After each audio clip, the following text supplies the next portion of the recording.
All right. Well, we're very happy to have these two fantastically great musicians here. They're going to demonstrate a type of improvisation that's a little bit different than what we probably cover in school here, more avant-garde type of playing. John Hebert has a long history of playing with some of the great musicians like Paul Bley, Lee Konitz, who are some of the other people? Andrew Hill, Fred Hirsch, and Terrence McManus. Yeah, right, exactly. Right, that's true. And you. That's right. Yeah. Forgot about that. You know? Brazil. Anyway, how about a hand for John Hebert and Terrence McManus?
I think that I've been doing this a lot recently, giving master classes like this, where maybe the expectation was about totally improvised music, but I'd like to talk a little bit about how it's kind of connected to playing traditionally and forms and all that kind of thing.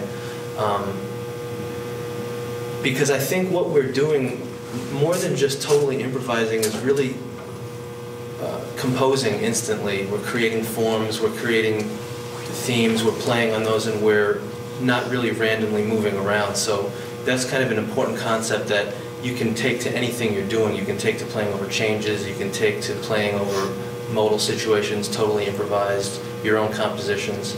So I'd like to maybe focus on that a little bit. But do you guys have any questions that are fresh from what we just did? Anything at all?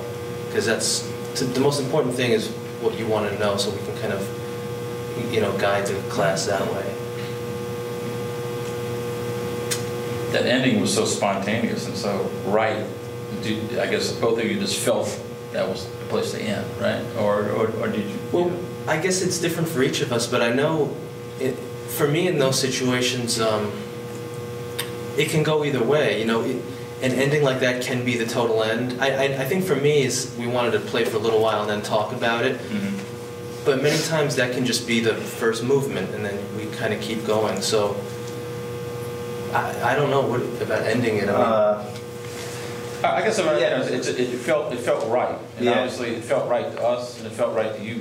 Yeah, I mean, I mean, you know, did you feel like the same way? Yeah, I mean, it seemed like a natural cadence at that point. I mean, that's like one of the hardest things about free improvisation, is when to end. You know, mm-hmm. It's like you give, you know, people associate free improvisation, no rules and no structure, no form, no, you know, what, you know, and the sky's the limit. But in reality, it's a lot more difficult to me to play this way than, say, playing over a form or something that sort of has its structure that you can work within. To be able to shape something like this, a piece like that, and find a cadence point, an ending point where, you know, it does feel natural, or you're not just rambling. And, you know, I find that, like, with a lot of students that you put in this situation, that, you know, there's a hesitancy, but then someone, you know, will play something and they'll react to that, and the next person played, they react to that, and it's kind of this back and forth, but no one knows who's leading or who's not leading or who's going to end, you know. Right. So that's always a challenge to me, is like I think what Terry was talking about, shaping the piece and composing while you're doing it, trying to create some kind of form while in the middle of the improv, you know, so that it's not just you know, rambling or whatever, just random stuff. I've tried doing this, you know, we rarely get a chance to do this too much in kind of a conservative academic environment, which we should, but I've tried free improvisation with small ensembles and stuff like that, and it's been my experience that the first 10 minutes is people just like blowing their favorite licks and just trying to show that they can play and all that kind of stuff, and then finally everybody's just like exhausts that, and then they start listening to each other. Yeah, yeah, it takes a while to get comfortable. But it seems like it gets exponentially harder the more people you have involved. I mean, you guys are just a duet, but you have 4 or 5. Have you done this like with a larger kind of situation? Yeah. What are some things that you've observed that I've done with, like, big bands? I've played free improvisation with large ensembles. And what makes it happen and what makes it not happen to you, from your point of view? You know, a lot of times it's like playing with Andrew Hill. It's like he had a lot of like tunes, but there was a lot of freedom within that. And I find that a lot of the joy came out of this sort of, what's the word, you know, he was trying, he just made people uncomfortable, you know. And to me, you know, even if maybe it felt uncomfortable while you were playing, or it didn't seem like it was settled or something, but when you listen back or to the audience, it has this certain flow and this energy, whereas if everyone's like really comfortable within themselves and with everything that's happening, it may, you know, that energy thing might not be there, you know. So a lot of times, you know, the more people you add, I think everyone has to be aware of themselves, but as an individual, but also what's happening in the group. And a lot of times, like when you add the more people, then, you know, everyone's playing at the same time. But you know, you have to remember there's like ways you can break that down. That can break into duos or solos or trios, even if you have 10 people. You know, not everyone has to play at the same time. So it takes, you know, maybe explaining or something, just telling everyone, okay, you know, we're this many people. You have to be listening, but remember, you don't have to play all the time either. Yeah, it can take all shapes and sizes. I know, Steve, when you were just asking about larger ensembles versus smaller ensembles, for myself, I'm usually playing in a situation with 3 or less people, but recently, within the last year, I've had a chance to play with my own sextet, which was guitar, bass, drums, and 3 horns, and because I never do that, and I wanted to try it, and it was very successful, even though there was a lot of people, because everybody was a good listener. And the other important thing is that everyone was not approaching their instrument as a solo instrument. Even though there were 3 horns, everyone was approaching their instrument as an orchestral instrument. And something I was going to ask is, does everyone listen to classical music? Because, you know, some people don't. For me, that's where I've gotten a lot in terms of orchestration. And when John and I are playing, I'm considering him as an equal voice, not my accompanist, and yeah. I'm trying not to be the leader necessarily. I'm trying to have us be equals, and you know, sometimes one of us will take the ball and run with it, but for the most part, we're equals, and we're even matching registers, almost like a violin duet or something like that. And I'm always thinking as a composer and almost as a classical musician, even when we're playing standards or we're playing tunes, I can take a solo and I can solo like a traditional soloist, or is there a way to make it more of a dialogue, and you know, maybe we could do that later, play a standard, but kind of open it up a little bit more. Could y'all do that sooner than later? Sooner than later? Yeah. Sure. Yeah. It's a very selfish thing, but I want to hear it before I go. Oh, okay, yeah. But there's a lot that, as John just said, and that we're saying, and hopefully you'll be able to consult this tape, or if you have personal recorders, or you can record this or whatever. Do you ever, like, there's a lot flying by. When you perform with more than, you know, a duet or whatever, do you ever have maps, like sonic maps, like, hey, or like texture maps, like, hey, we want to get dense here, we want to get less active here. Blah. Have you improvised by looking at a piece of music that maybe is not traditional notation or whatever, but just sort of a road map as the way Sure. you might envision Yeah, a piece? and that's a great thing, like you were talking about, if you have an ensemble and you want to do that, that's something that I've done, is just write out words, or, you know, some kind of shapes and things like that. And I know a lot of times when I'm preparing to play, I mean, I didn't do it today, but I'll envision a set of music, a set of improvised music and all the densities and stuff, and then I'll totally throw it away, because the important thing for me wasn't how is it going to go, it's making sure my mind is working in a way that's thinking as a conductor or something, so that when I go to play, I'm not going to literally do what I just thought of, but I'm going to be thinking that way. So, yeah, yes to what you said, and in a slightly different take, yeah. I guess, well, maybe we'll play an easy tune and kind of do what we're talking about.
So we kind of covered a lot of ground there, and I think, I was sort of intentionally trying to change the setting, going back into time, out of time, playing on motifs that were totally improvised, and trying to keep us, again, equals. John was taking things out, I was taking things out, we were together, I was really quiet, he got quieter. We keep trying to, just like a composition, keep everything moving. But the form felt there to me. Yeah.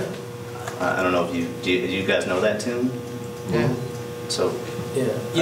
One thing too to talk about with that is that one thing I like to do is John might be keeping the form, and I'm listening to him, so I know where he is, but I am just abandoning it, and I might just play the changes at a slower tempo or in a slightly different key, or just take one change and develop something on that while he's doing what he's doing, and then he can kind of come with me, or he can stay where he is and I can go back with him. There's so many little permutations and avenues when you're doing this. As long as you're listening, really everything works. You said you wanted to hear it. Do you have anything that you want to ask or add, or about playing on a standard like that in that kind of situation? No, man. I've been knowing John since high school. It's just a selfish thing. Oh. I mean, we were in school together a long time ago. I'm just enjoying hearing. And how was he playing back then? The same shit. he was hearing what he's hearing. He's just able to to say what he wants to say. Yeah. Or not. If you choose. Yeah. Okay, so someone's got to have some questions about the last two things. Well, not previous to the one the standing you just played. It seems like the nature of this kind of playing is inherently atonal. Kind of 12-tone-ish or whatever. And I'm just wondering how you were playing some voicings on the guitar that were kind of like, that had, some interesting voicings, I guess. They weren't typical voicings. And how do you free yourself harmonically? Do you have any specific harmonic language that you came up with to sort of like open up the tonality so it doesn't really lock into a standard diatonic kind of scenario? But I went at it from so many different ways that I'll just try to, for example, I would take familiar shapes and sounds and alter something, just something really simple like a voicing, and then just start moving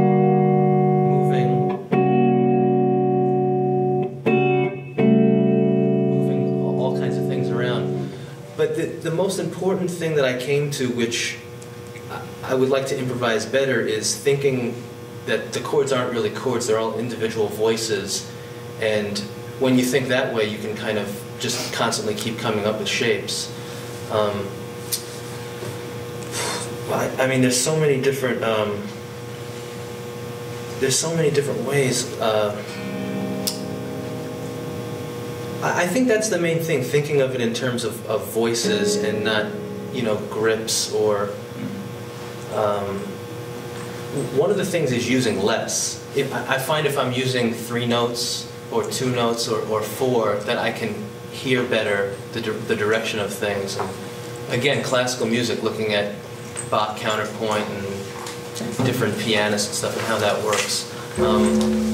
Was there like a specific moment or anything that you remember where like I... No, but I mean, I think you're answering the question. It's just something, I find myself when I play with those kind of people like Dave Lehman or whatever, you know, where you're trying to open things up more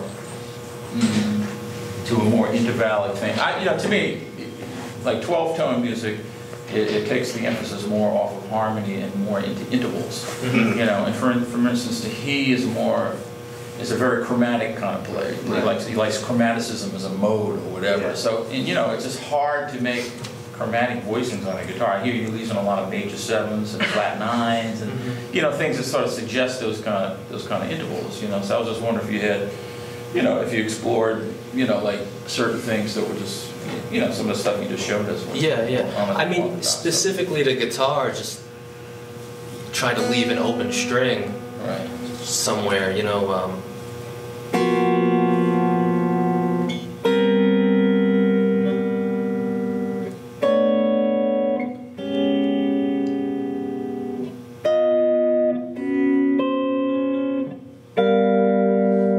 Another thing too, which I've learned about what I'm trying to do is I want to be surprised just like everyone else, so I don't really want to hear everything exactly, but I will have a sense of where everything is going to go, yet have some surprise. So that's another thing I'm going for. It's not like people with perfect pitch can exactly what they want to do, and I always thought, well, that's great, but then you're never surprised because you kind of know exactly what's going to happen. And is there a way to play intervallically where I don't know exactly what it's going to be, but I know, is it going to be a very tight voicing? Is it going to be a wide voicing? Is it going to be a hollow voicing?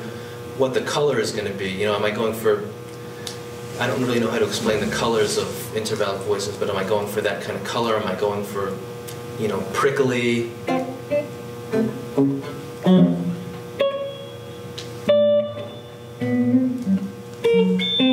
That thing, or am I going for something that's a lot more pleasant?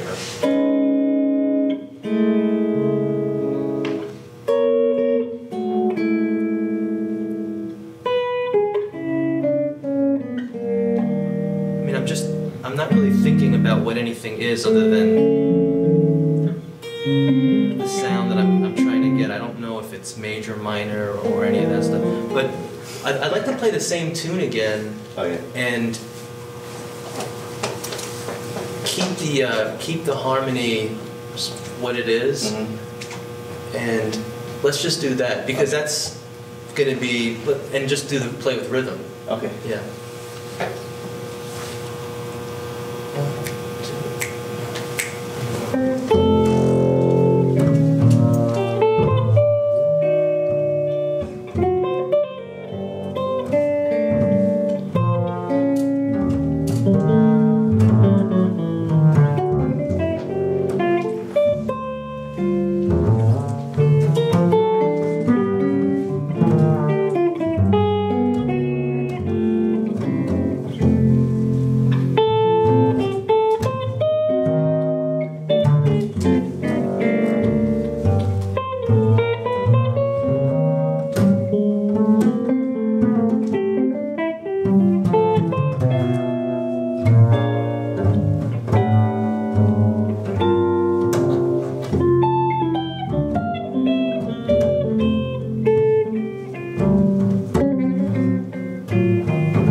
I wanted to just try to see how much we could do and try to keep the harmony and everything intact. Play more with rhythm, play with the harmony, but maybe coming ahead and behind things and seeing what. How did you all feel about that in terms of how it was different from the first? That was cool, yeah.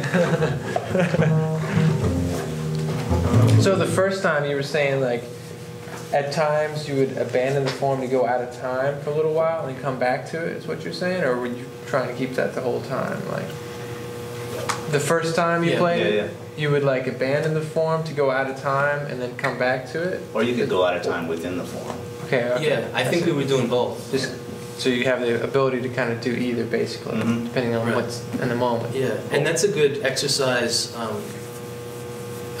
depending on how much time we have, where if you're in an ensemble, if you have 5 or 6 people, you can all be playing the same song at different tempos, just as an exercise, right? So you could have, you know, the bass player and the drummer in one tempo, you can have 2 horn players playing out of time over the changes moving, and then you can have 2 other people playing in time but in a different tempo.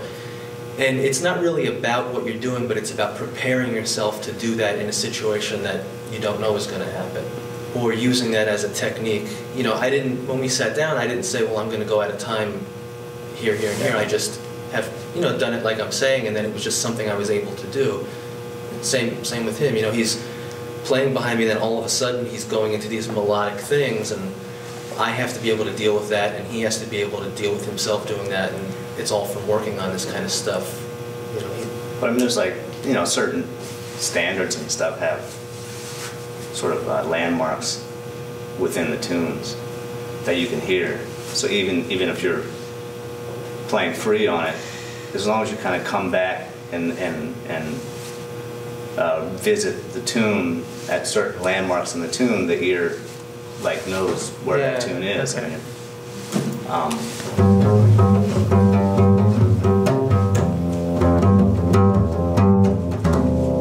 you know, like that is like really big landmarks. So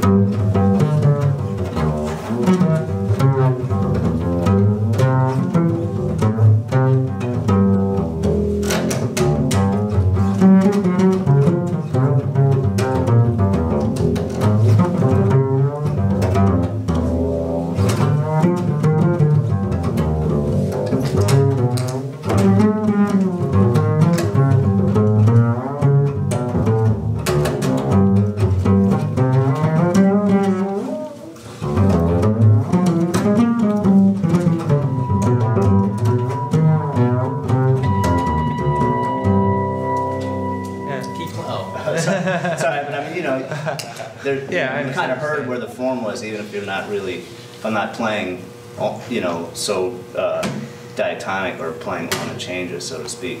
I mean, if you kind of know the tune enough that you can, you know, the melody and the changes that you're within. I like try to feel the phrases in really long, you know, like the whole A section is one phrase, you know. Yeah. So if you can hear these long phrases, in between you have the freedom to go in and out. But if you still have the, you know, what's going on, and you're still hearing the tune within this like 16-bar phrase, you know, you always are coming back to the tune. I guess that's what I was asking. Like if there's a 16-bar phrase, are you always sticking true to the 16 bars and playing harmonically free, but like at 16 I mean, bars I try come back? to. I mean, sometimes, but it, you know, it can go. It does go both ways. I mean, you can't totally abandon that.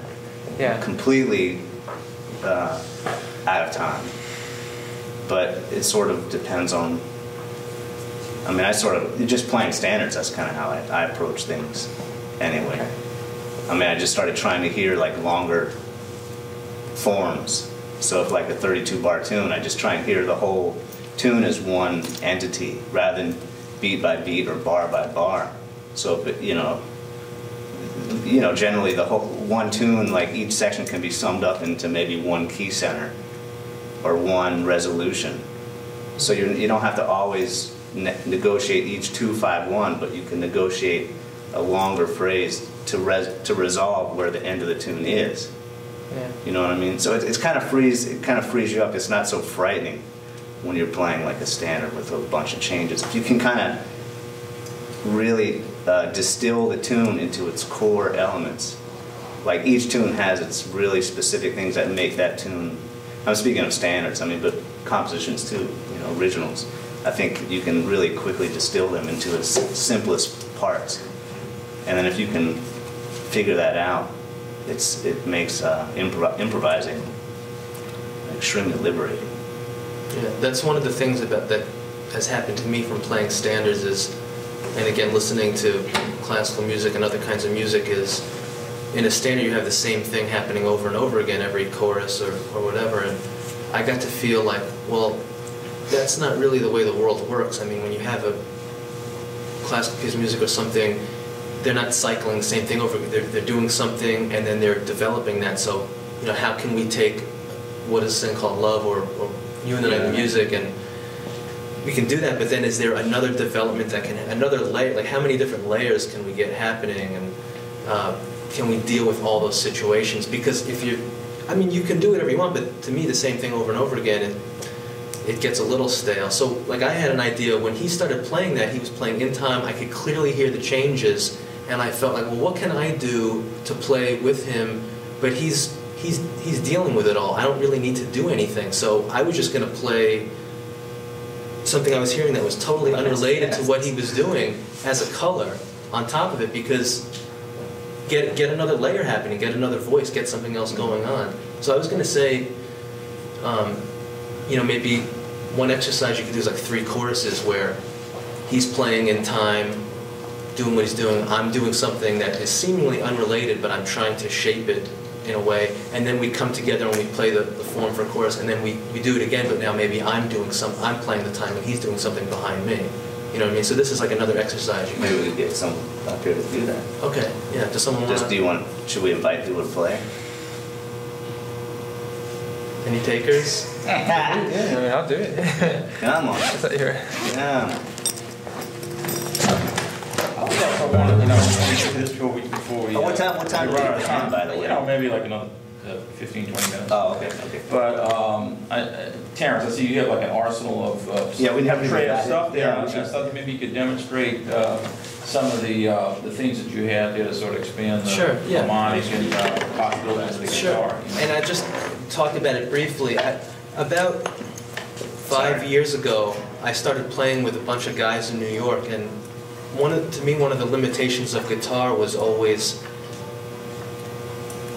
I mean, pedals, but you couldn't get a lot of sounds. Like with an upright bass, you've got the bow, you've got your fingers, you can hit the wood and hear that acoustically, you can play behind the bridge, you can get all these drum set, you can scrape the cymbals, you can blow into the skins, you can hit them different ways. But guitar is just like, I mean, you know, what can you do? So I was playing with different people, trombonists, and I said, I've got to come up with some way to get some other sounds, because it's not enough colors for me. So, you know, first I got a bow, and you know, how many different things can I do with the bow? Well, I could play, you know, an actual note. You know, it needs rosin, sorry. I could play an actual note, but then what else comes in that? I started, you know, learning how to move the bow around a little bit, getting these upper harmonics.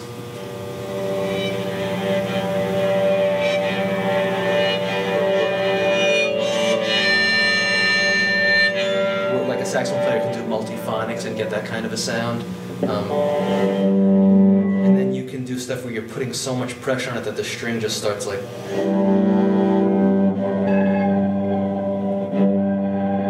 Start hitting the wood against it. You can use the back of it for percussion. So within the bow I can get, you know, 20 different sounds. So that's 20 different sounds right here. And then from there, you know, I started thinking about just, you know, I like sounds of construction and trucks and all that kind of stuff. You know, how many...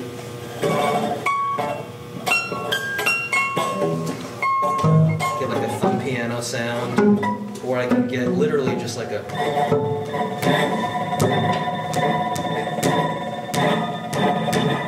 And then I can add to that. I can start doing...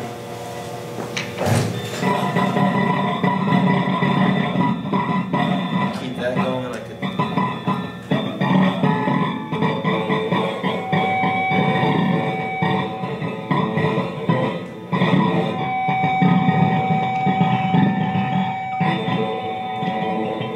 Sometimes I can get that. I do something else. I can keep... Is that an EBO? Yeah. But again, I didn't want, you know, I mean, and this is fine, the purpose of the EBO is to do this.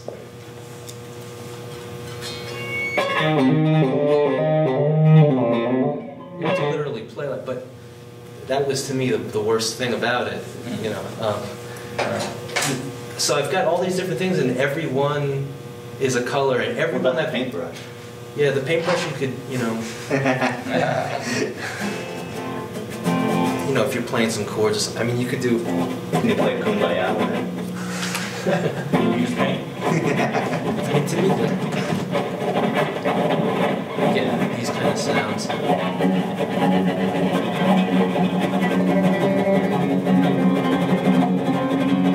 And then again, I got...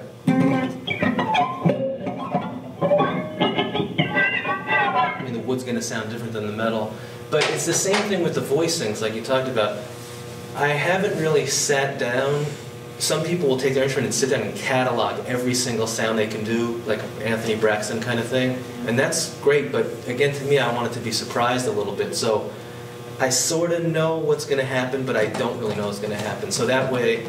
Yeah, but it's something you practice. Not that much. I mean, because I find like sometimes I'm like in the middle of improvising, and maybe I see something on the stand or somewhere, and I pick it up to use it as a different texture, and then, you know, it gets caught in the string. And, you know, like trying to pull it out.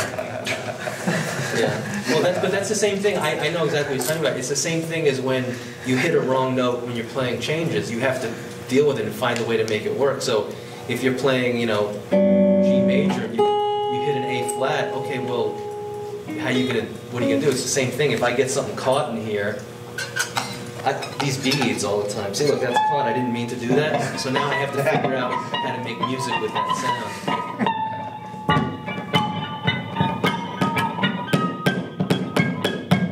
Eventually I can musically ease it out or get it to where I want it to be. In a musical way. Y'all do a lot of weddings. Actually, yeah. Yeah, No, that's kind of a good question. I don't want to, I know Chris wants to set up, but yeah, but. I don't know, yeah, I'm sorry. No, but, Tate, maybe you should grab him and Yeah. answer or something. Play this out, but I just want to ask you, just from a business standpoint, I mean, you know, like as a side man, say John or whatever, do you find that because of the people you're playing with and the stuff you're doing, that in New York it's kind of a cliquish situation where you might not get called for certain gigs because you're sort of known as more of an avant-garde player or more of a free player?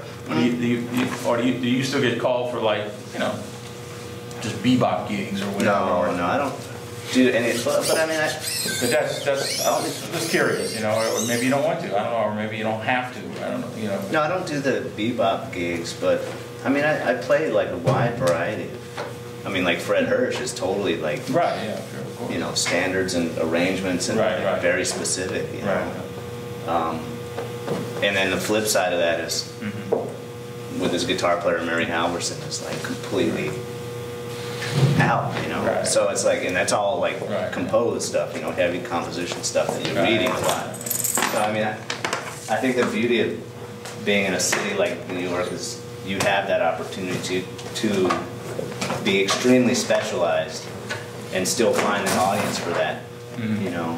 But then for me, as a working musician, I don't feel that I compromise myself. I mean, I used to do that, but now I really am only doing stuff that I want to do, you know. That's good. And hopefully it'll just become more of that and more defined. But I think that, you know, there is some of that, like people, oh, maybe John's not right for this gig, but the flip side of that is, let me call John because he's going to be the right person for this, because the way you play, you know, that's the Right. ideal, right? You want to get called because of what you do. Right. So, I don't know. Yeah, I know that I'm actually have that problem a little bit. I mean, I started playing bebop and all that stuff, and then I kind of got more into this, and I think I now am known maybe more for this, but some people know me for not this at all. Some people know me for playing just totally straight ahead guitar because they haven't heard me do this, so they think, you know, they call me to play standards, and I'll do anything. I mean, I really will, because I love it all. I mean, I'll go play standards and play straight ahead, and just it's great. Well, have you ever been in a situation like that where your instinct is to start really just taking it out or something, and then people kind of look at it straight, or, you know, I mean, do you sort of self-impose rules, or that, well, I better keep this inside, or I'll lose the gig? You know, I think what happens is that I'll play and they'll know I know what I'm doing. So if I slowly start to kind of do what I want to do, that I know what the form is and I know where everything is, and as long as it doesn't get offensive, they're not gonna, you know, they're not gonna say anything, because I kind of know what I'm doing, I think.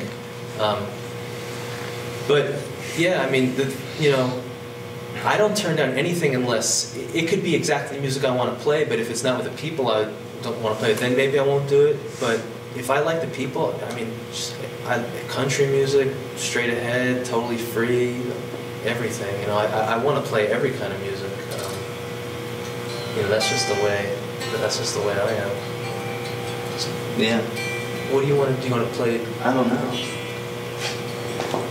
Well, we were talking about playing. Why don't you come play, man? Do you want to let these guys play? Yeah, maybe I should play it with them, just to.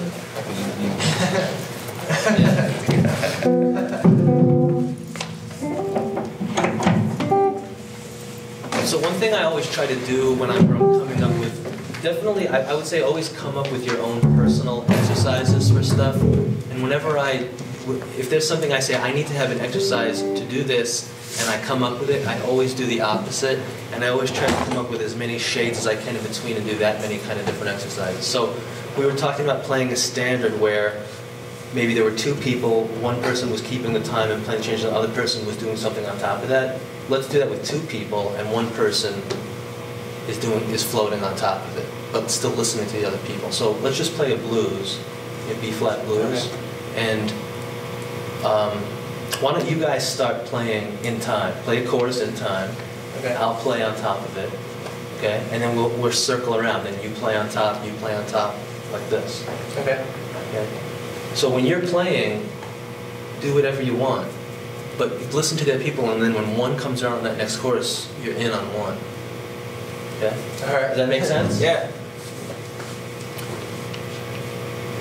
1, 2, 1, 2, 3, 4.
Now the thing is, I didn't feel like you guys were playing out of time.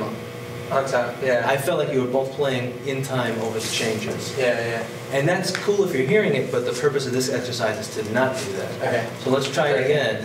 And So it's him and then me. yeah, Is that the right going order? around like that. Yeah, yeah. So try to make it musical, but make it very clear that you're not attached to the harmony that's happening, and you're not attached to that time field until that next one comes in, and then you're right there. Okay, that's the discipline of doing it like that. All right. Okay. 1, 2, 1.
I'm still hearing a lot of, I'm still hearing a lot of tonality. Yeah. And that's fine if you're hearing that, but again, the purpose of the exercise is to do something.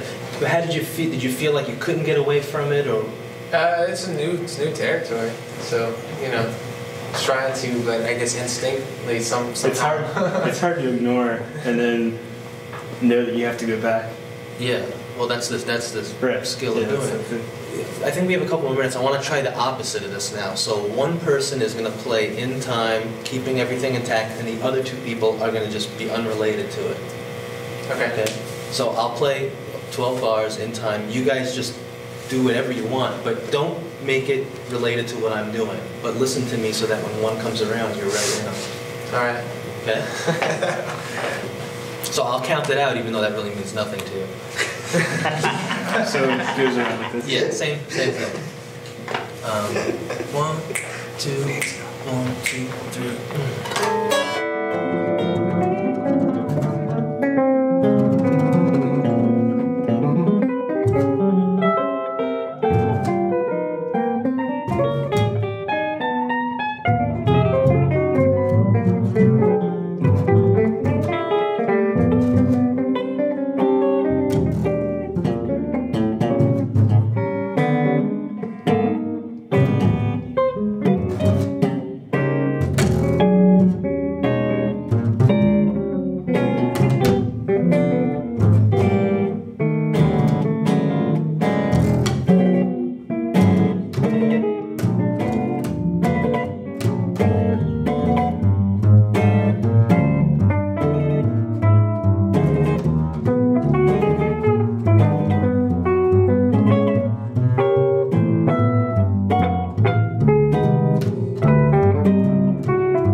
But to me, that was the best thing. I mean, that really sounded like everyone was in control of what they were doing.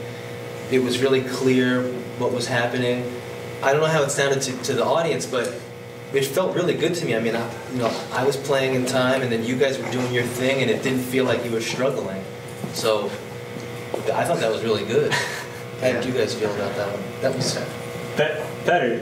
Yeah, it was good. It was great. It's fun. It's cool. Any questions about that?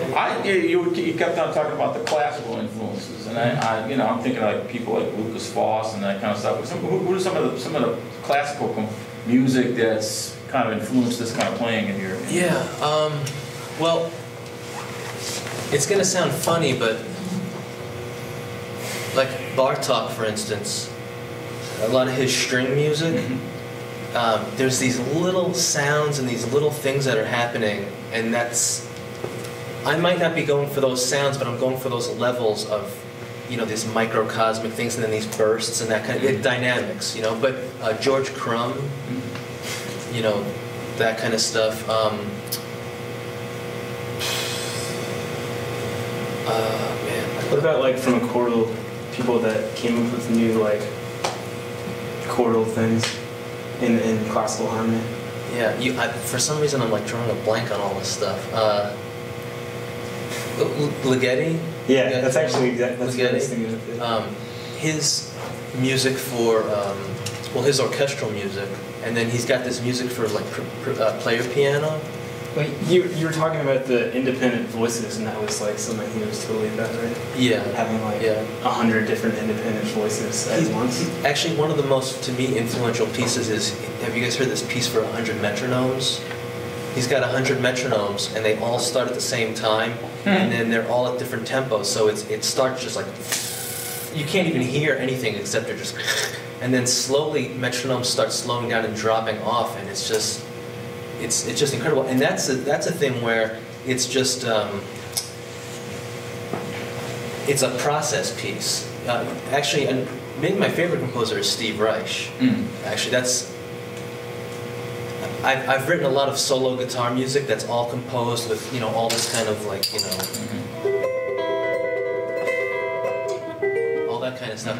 And that's influenced what I do because I can make a sound and then I don't have to run away from it or make a new sound. I can stick with one sound and be comfortable with it and then maybe make a little tiny adjustment.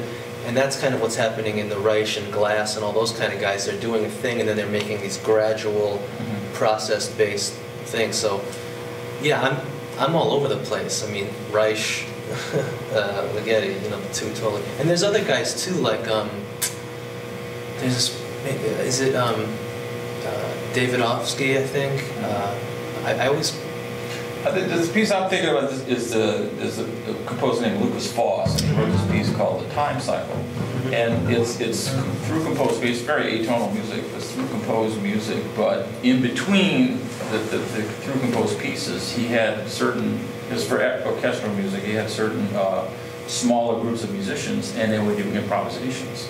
And some of these, I mean, almost amazing improvisations. I mean, but these, you know, classical or classical musicians. Yeah, classical musicians, right. you know, improvising, and it was just really fantastic. Yeah. And you couldn't tell what was through composed piece and what were the improvised piece. It was really Well, that's some of my favorite music is when classical composers write for classical musicians to improvise because they're approaching improvisation in a totally different way. right.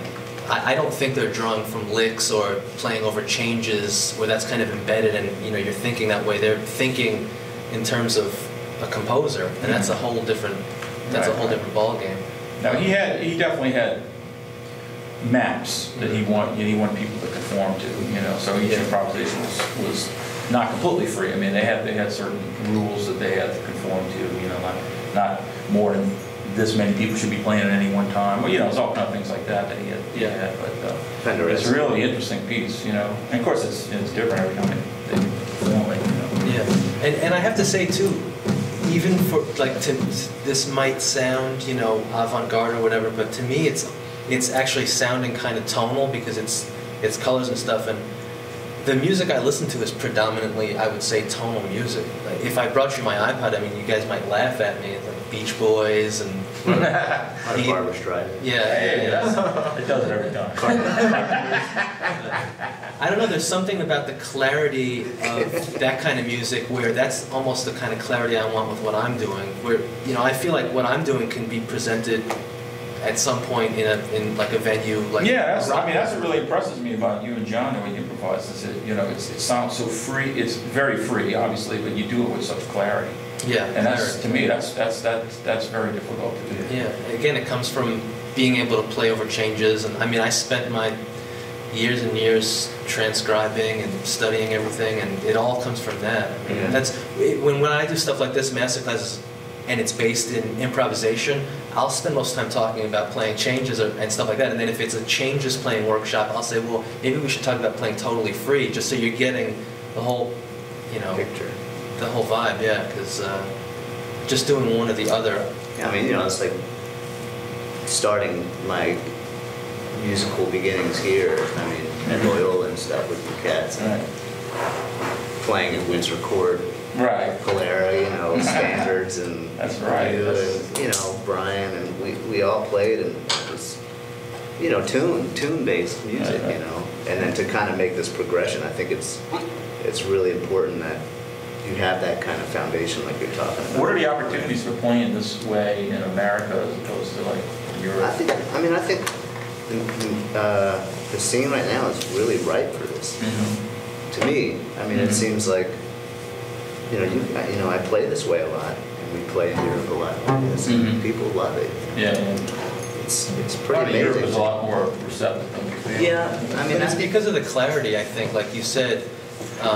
I think no matter what kind of music you play, when it's clear and it's got a direction, I think people are gonna Yeah. like it. I mean, I've played for a room full of like old ladies, and it wasn't totally out, but it was left, and they were cool with it because it was clear. I wasn't BSing, and I was being honest with it.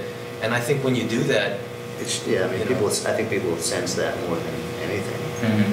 When Yeah. we would play these gigs with Andrew, and it was like, we would take it way out, play like 20 minutes on one tune, People would walk with that, like my brother and my mom are listening, and they're like, maybe they're biased because I'm playing, but still, they would say, wow, I've never heard any music like this, so great, and you're thinking, well, this is really out, no one's gonna love it, but people, I mean, it is like, as long, anything that you do, if you put your heart and honest, you're really dedicated, and it's coming from like a deep space, it's gonna be accepted. that's the message. There's hope. Yeah, there's hope, Yeah. All right, well, I think that's a Bobby good Jim. note to wrap this thing up on. How about a hand for